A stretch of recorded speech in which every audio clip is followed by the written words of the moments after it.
Hi, my name is Manish Gupta, and in this video, I'm going to talk about TravelPlanner, which is a benchmark dataset for real-world planning with language agents. So this dataset, this paper basically was a spotlight paper at ICML 2024, and therefore is an interesting paper. So what is that TravelPlanner benchmark dataset all about, right? As you can see, it essentially comprises of several things. In fact, it basically contains user queries. So the dataset, first of all, contains some 1,225 planning queries, along with reference plans. So planning query looks like this.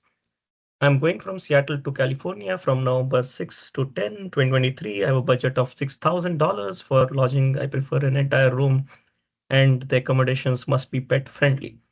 So as you see, these queries basically contain several constraints, sometimes on budget, sometimes on entire room, pet friendly, and so on. And then an agent is supposed to basically use a toolbox which comprises of city search, attraction search, flight search, distance matrix, and so on, and try to come up with a plan, right? So the plan, of course, there are some obvious constraints in the plan, some common sense constraints that the plan must support, like it should come up with a reasonable city route, diverse restaurants, diverse attractions, and so on. There are also hard constraints that the user has mentioned in their query, right? So the planner has to basically care about all of those constraints and then come up with some sort of a plan. And there are days, so come up with a daily plan, right? A one-day plan could look like that. Take a flight from Seattle to Los Angeles, and then here's an accommodation, here is your dinner, and so on.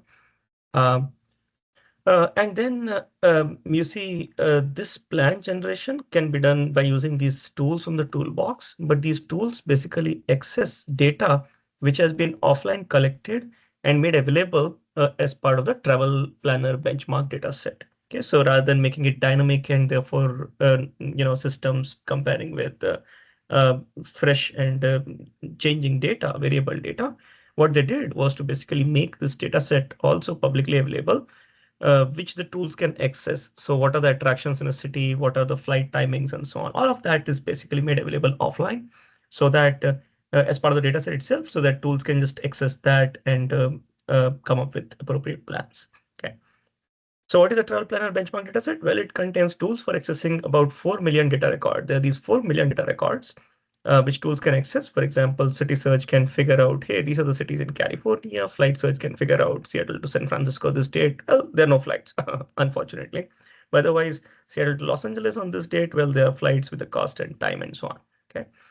So there are 6 tools. These 6 tools that are possible to use as part of Travel Planner, right? 1,225 planning queries with reference plans. So actually, they also provide these reference plans in that senses, divided into 9 different groups. Okay. Um, but what is really interesting is that they show that large language models are not capable of doing this planning appropriately. In fact, they show that GPT-4 can achieve only a success rate of 0.6%. It's absolutely dismal. It's not 60%, it's 0.6%, right? Uh, and they conclude that language agents actually struggle to stay on task or use the right tools to collect information or keep track of multiple constraints. They just struggle at doing these, and therefore they are able to achieve as a poor success rate. On the other hand, a silver lining is that humans take 12 minutes approximately to come up with good plans considering these kinds of queries, but LLMs only take 1 to 2 minutes to come up with really good plans at the output. I mean, not really good plans. Well, I mean, the plans are not very good, but well, they generate plans in 1 to 2 minutes. Okay.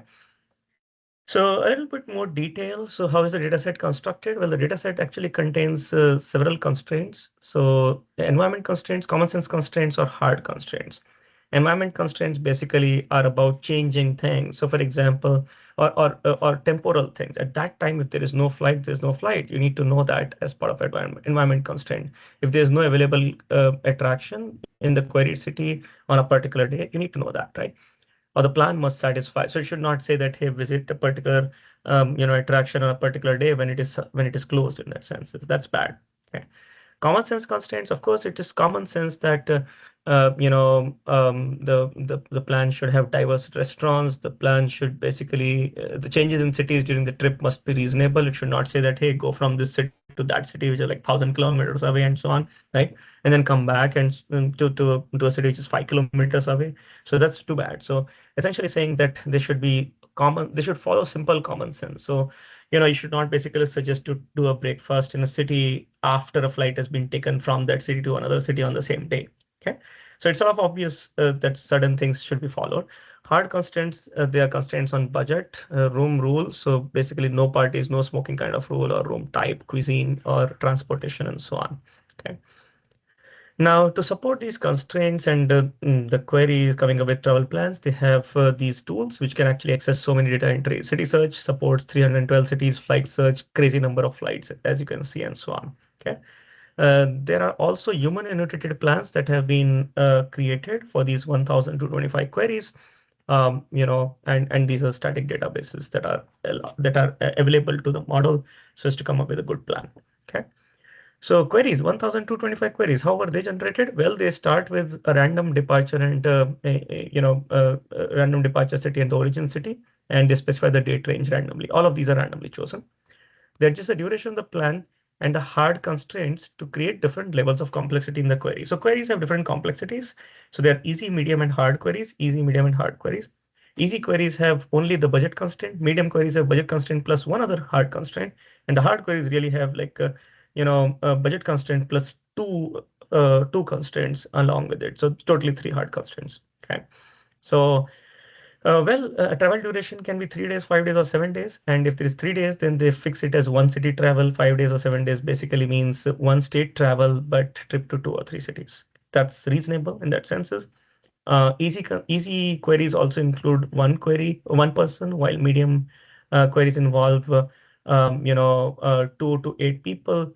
And one of those hard constraint, of course, one of them is budget constraint. The other could be any of these: cuisine type, room type, or room rule.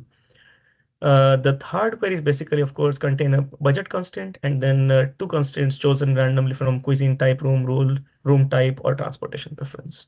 Okay, so that's the way the data set is created.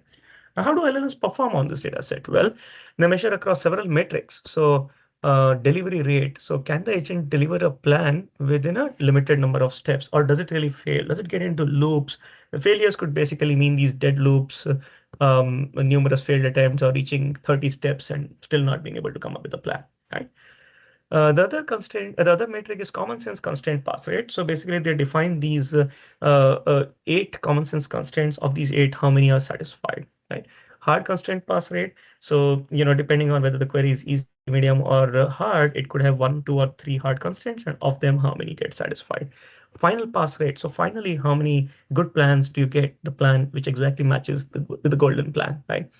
Now, they also come up with the final pass rate in two parts. So final pass rate and macro final pass rate, or rather, sorry, micro and macro hard constraint pass rate or common sense constraint pass rate. And what micro means is that how many constraints were passed divided by total number of constraints, right? So across the entire test set. While macro pass rate basically does macro computations at the plan level. So how many past plans do you have versus total number of plans, where a plan is passed only if all constraints are met. So therefore, as you see, macro is a much more stronger metric, or a stricter metric, difficult to obtain good numbers there compared to micro. Right?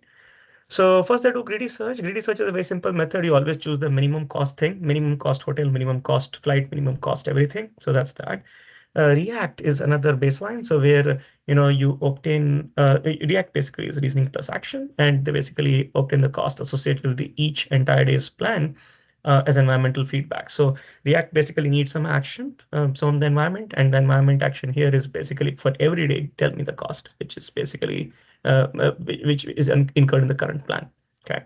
They also compare with another method called as a reflection, which is basically it uses a reflection model to provide high-level insights on previous erroneous attempts. In some ways, it allows backtracking. So it tells you, oh, I made a choice, and then what did I do wrong? Okay, let me improve, and so on. Okay. Um, and then they propose two methods using GPT-4, two-stage method and a soul planning setting. So that's basically what is compared.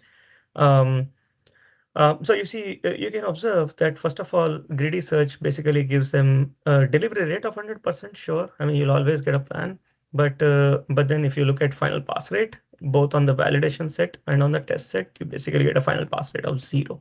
Okay. They also compare with multiple LLMs, right? And GPT-4 gives them a final pass rate of zero point 0.6 on both validation and test sets. Okay. Uh, so that's basically that. And that's on the two-stage setting. I'll also talk about this two-stage setting and soul planning setting. But in the soul planning setting, of course, they basically get GPT-4, which gives them reasonably, 4.4 as a final pass rate. But soul planning setting is not practical. Two-stage setting is the most practical setting. Okay. The two-stage setting, basically the model has to do both tool use and planning. So basically it has to decide it should use a city search tool or an apartment search tool, not apartment, sorry, city search tool or attraction search tool, restaurant search tool, and so on, right? But in the soul planning, and also then also do the plan, right? But in the soul planning setting, the model only performs planning. It does not really do tool use. Okay. So tool use is given to it. So you basically use the human annotated plans so as to basically predetermine the destination cities, and also detailed and necessary information directly is passed to the agent, like restaurants to be visited and attractions to be visited and so on. So all that the model needs to do is to basically do planning, to basically figure out where to go first, what to do. I mean, sequence those activities and so on. But tool use is already the necessary and detailed information is already assumed to be provided by an oracle in that senses. So therefore, soul planning setting is simpler compared to two-stage setting, while two-stage setting is a practical setting. On the two-stage setting, as you observe, GPT-4 really performs poorly, zero point 0.6. Everything else is super poor anyway. Okay. So where do LLMs go wrong? Why is this task so difficult, right? So basically they do tool use error analysis, and they find, well, they also do, first of all, error analysis in that senses of what kind of errors happen across the 4 different LLMs that they experiment with. They find that LLMs do these different kinds of errors. Max step limit. So they keep computing the plan and still not meet it even after 30 steps. Okay. Argument error, when they're using tools, they basically pass wrong arguments. Invalid action, dead loop. So they're trying to do some action and then they basically just get into a dead loop and cannot move further from wherever they get stuck. Okay. Same action, dead loop. They keep repeating the same action. Hey, try take a flight from, Redmond to California, Redmond to, San Francisco, Redmond to San Francisco, Redmond to San Francisco. So it's like a dead loop in that sense. Okay. And they do that several times. The most popular problem is GPT-4, for example, is a max step limit. 30 steps, it cannot really still give you results. Okay. So GPT-4 does not have an argument error problem. So if it uses tools, it knows how to use those tools really well. So that's the silver lining in this GPT-4 model. Okay. Now, here is basically a comparison of various tools, how they're used, right? So these are the usages. So in the reference plan, flight search was supposed to be used 2 times for a 3-day plan. And yeah, to and back and forth, right? That's all. 3-day plan is just one city, so therefore 2 times. 5-day plan has 2 cities, so 3 times, and 7-day plan four times. Okay. But the agent essentially uses just 0.7, 1.2, and zero point 0.8.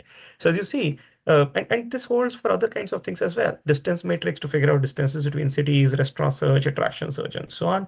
So as you notice, the tool usage is on the lower side. So when plans are being generated somehow, these LLMs, unfortunately, this is for GPT-4 Turbo, the best LLM. GPT-4 Turbo ends up actually making use of these tools lesser.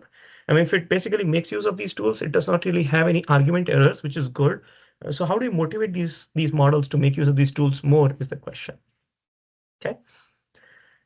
This is an analysis of constraint pass rate. So as you see, this is for two-stage versus soul planning, and again for easy, medium, hard queries separately.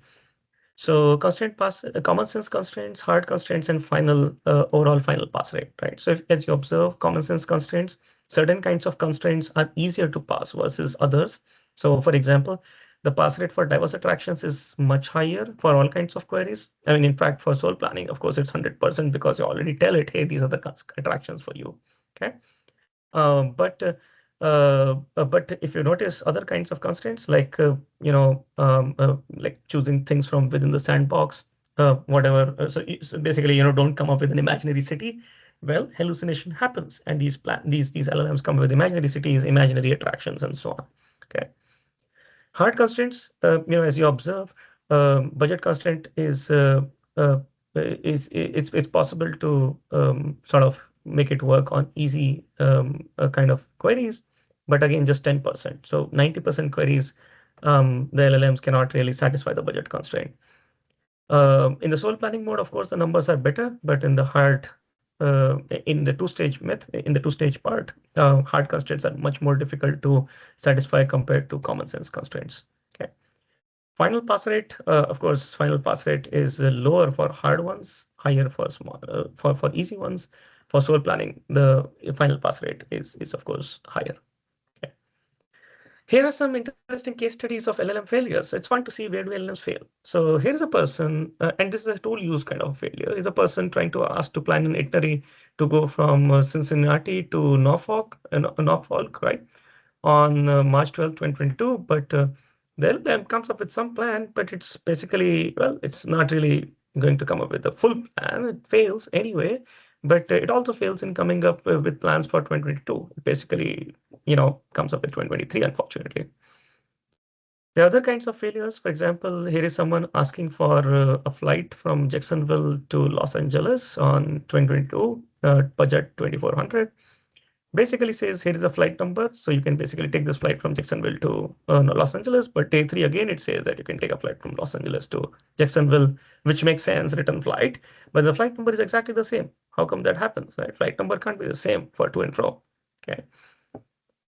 Reflection, well, if you can basically observe here is a person asking for a plan from Philadelphia that begins in Philadelphia and includes visits to three cities in Virginia, okay, Virginia state, right? And there's a date range and some budget constraint. Now, as you observe, it has basically done a whole bunch of steps and it has observed that the cost of your current plan is $316. And after reflection, it basically realizes that it needs to come up with a budget-friendly plan. Well, it is still within budget, so there's no need for a budget-friendlier plan. But finally, it ends up coming up with a plan which is actually worse. So $316 plan was better than $389 plan anyway. So bad reflection leading to further errors and failures. So in summary, in this video, I talked about this TravelPlanner data set. Pretty good data set. It's a benchmark grounded in real world scenarios for travel planning, designed to assess the multi-constraint planning and tool use capabilities of large language models. It basically comprises of many queries with an offline data set accessible via 6 tools. The benchmark also specifies environment, common sense, and hard constraints. Hard constraints are part of the queries. Environment and common sense constraints are general across the data set. The queries are in three different types: easy, medium, and hard. And an important observation and a green area for many researchers is that GPT-4 just obtains 0.6% final pass rate score, which is pretty low. And therefore, there is clearly more research required in this area. Right. Okay, that's it for this video. Hope you like this video. Thank you for watching. Connect with me on my LinkedIn or look at my research on my homepage. Thank you.